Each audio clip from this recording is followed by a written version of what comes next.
quand les jeunes, on était ensemble avec les jeunes, on a l'habitude de la maternité. D'habitude, les équipes qui viennent de l'extérieur, on les note pas ici. Les équipes de Pico, on les pas chaud et de 23. Des trios. Donc ça, on emmène avec vous quand on va en déplacement pour le faire encore. Ça se démonte dans le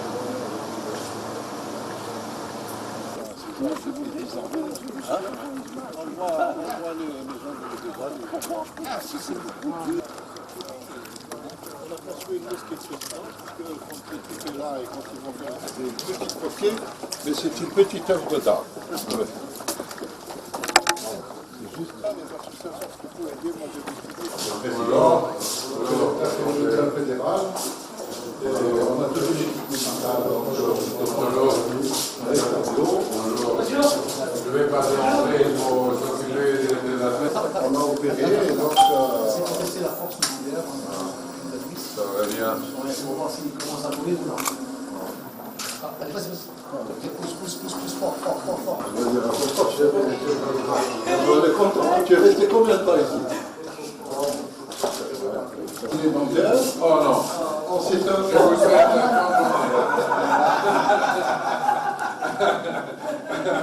C'est pas facile, mais... Je m'arrive.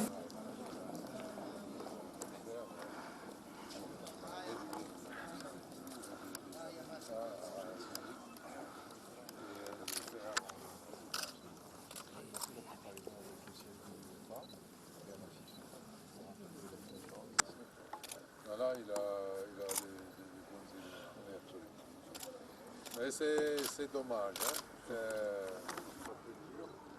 Il ne reste rien pour les valeurs. Pas un seul.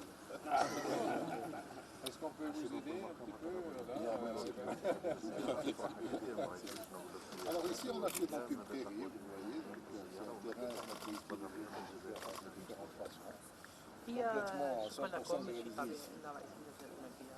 Je vois que malgré toutes les surprises, إن الأبطال هم الذين يصنعون الألعاب وهم الذين يصنعون التاريخ.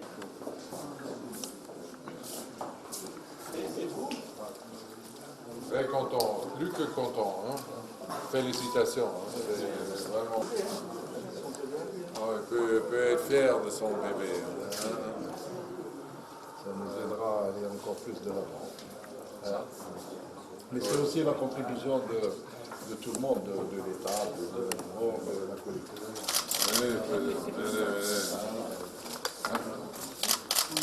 Gentlemen, just looking here, please. Thank you. Thank you very much. Merci. Correct?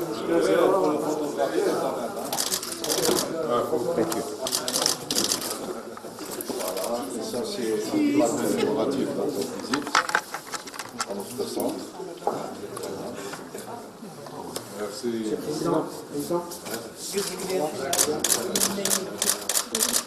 Thank you, gentlemen.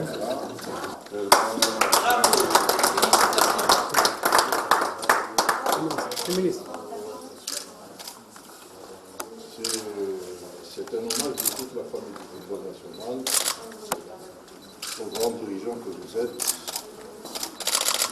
Merci. Merci.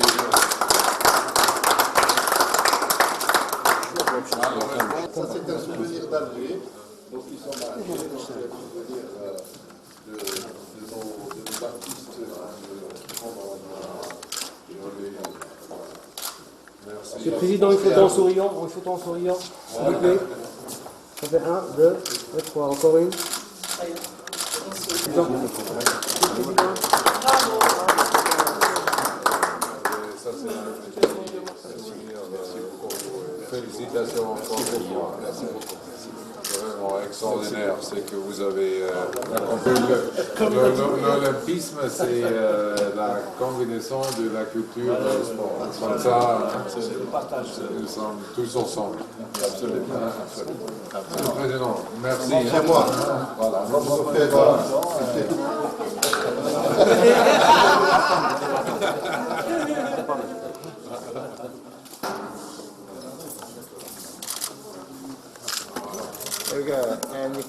President.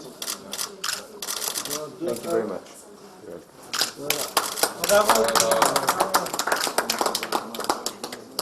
Allez, Khalid.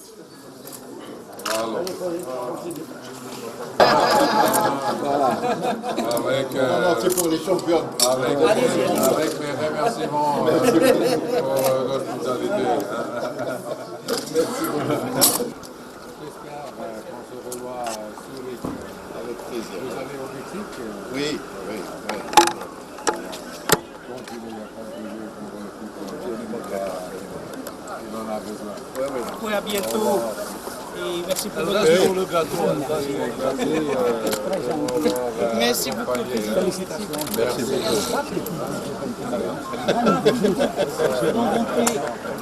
Super. Bientôt, oui. C'est un plaisir. Mais il faut revenir tranquillement. Merci. Il faut revenir tranquillement.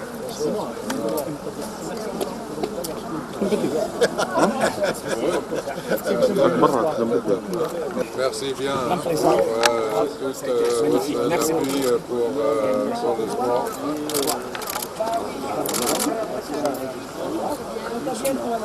Le centre son centre.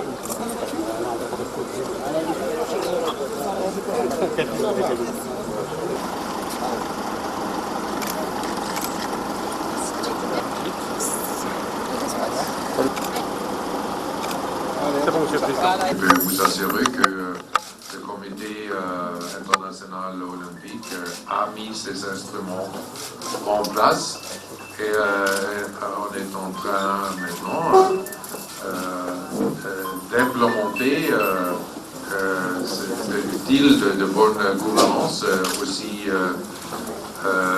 dans le CNO. Et en ce qui concerne les fédérations internationales, on va, dès l'année prochaine, on va faire un audit spécial en ce qui concerne toutes les subventions que les fédérations internationales reçoivent de la part du comité international olympique. Et ce audit sera pas seulement dirigé vers la bonne gouvernance, ça va aussi vers les questions financières, ça va aussi se tourner vers toutes les questions de bonne gouvernance de ces subventions. Pour le CNO, on fait un tel audit pour chaque CNO pendant la période d'une Olympiade. Ça veut dire à peu près une cinquantaine des comités nationaux olympiques par an pour assurer la bonne gouvernance en ce qui concerne les moyens mis à disposition des comités nationaux olympiques par le CNO. Bonjour Monsieur le Président.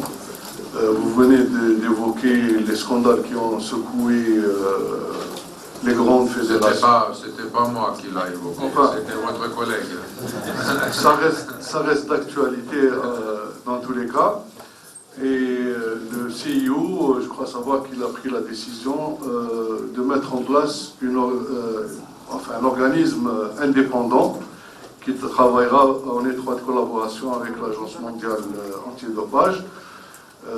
Pouvez-vous nous dire plus par rapport à son fonctionnement et ses prérogatives? Merci. Merci bien pour cette question importante, parce qu'en fait, nous pensons au CIO que le moment est arrivé pour faire le système antidopage indépendant des organisations sportives en général. Parce que il faut éviter même la perception d'un conflit d'intérêts, et il faut faire tous dans l'intérêt des athlètes propres, de donner la plus haute crédibilité au système antidopage.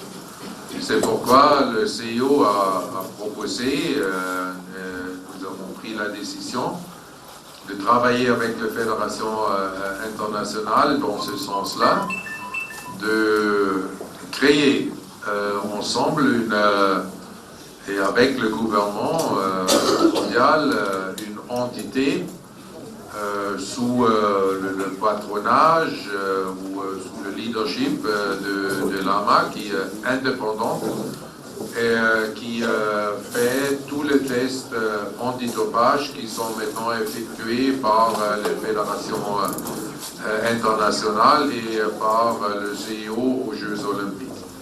Et de l'autre côté, aussi de faire le sanctionnement de ces athlètes indépendants et de transférer le droit de sanctionner les athlètes au tribunal arbitral du sport, qui, dans une première instance, prononce la sanction, qui aussi la Cour d'appel avec une autre chambre indépendante de la première pour se prononcer des appels potentiels. Monsieur le Président, je vais revenir sur un aspect, la corruption. Je suppose que vous avez lu le livre de Jennings. Non. Vous ne l'avez pas lu? Je propose de le lire. Andrew Jennings, c'est le monsieur qui a fait une enquête sur la Fédération internationale de football, où le CIO, justement, est cité. Il est cité sur un passage bien précis, c'était votre prédécesseur, monsieur Jacques Rogge, qui avait eu les conclusions de la commission d'éthique du CIO. Et dans cette commission étaient cités M. Avalanche, M. Blatter, M. Hayatou, M. Lamindiac. La commission les attendus de la commission d'éthique n'ont jamais été rendus publics. La question, est-ce qu'aujourd'hui au CIO, on pense rendre public les attendus de la commission d'éthique où ces personnalités sont citées? Et dans le même temps, est-ce qu'on va aller vers une démocratisation des confédérations et un contrôle à ce niveau-là? Je vais vous citer un exemple. Le président Hayatou est cité. Il a changé les règles d'élection, l'âge notamment. Sur les droits télé, il n'y a pas eu d'appel qui a été lancé. Et on sait que toute la corruption se passe sur les droits télé. Est-ce que le CIO va regarder de plus près ce qui se fait à ce niveau-là? Merci. Merci bien. D'abord, l'attribution des droits de télévision concerne les fédérations internationales. Là, le CIO n'a aucune autorité de se mêler de cette affaire dans une fédération internationale. Ça doit être réglé par les fédérations internationales et par les instances des fédérations internationales. Et vous voyez maintenant que, par exemple, dans la FIFA, la commission d'éthique s'en occupe. Elle a même sanctionné son maintenant ancien président et un grand nombre de membres de la comité exécutif de la FIFA. Et nous apprécions ces efforts de la Fédération internationale. En ce qui concerne le CIO, dans ce respect-là, il faut vous souvenir que le CIO a prononcé des sanctions. Elle a prononcé des sanctions, c'est que ça concerne M. Hayatou. À l'époque, il faut vous informer que le CIO, le jour après, il a sanctionné M. Diack à l'époque, et que maintenant, avec une nouvelle accusation, si ça concerne M. Diack, le jour après que nous avons reçu les informations des autorités françaises sur l'enquête concernant M. Diack, nous l'avons suspendu. Il était membre honoraire à cette époque-là, ça fait 1 an. Et là, nous l'avons suspendu. Et évidemment, en connaissance de la politique de tolérance zéro du CIO, on sait que ça concerne pas seulement le dopage, mais aussi la corruption. Il lui-même, il s'est retiré de toutes les fonctions au sein du CIO. Et ça, c'est un exemple clair que le CIO est déterminé. Là, il n'est pas seulement déterminé, mais applique cette politique des tolérances zéro dans ces circonstances-là. Et nous l'avons fait très très clair, de nouveau, avec l'agenda olympique 2020, où la crédibilité des organisations sportives joue un rôle important. Et nous n'hésitons pas à appliquer cette règle de bonne gouvernance et d'éthique à tous les membres du CIO, et nous encourageons les fédérations internationales de faire le même.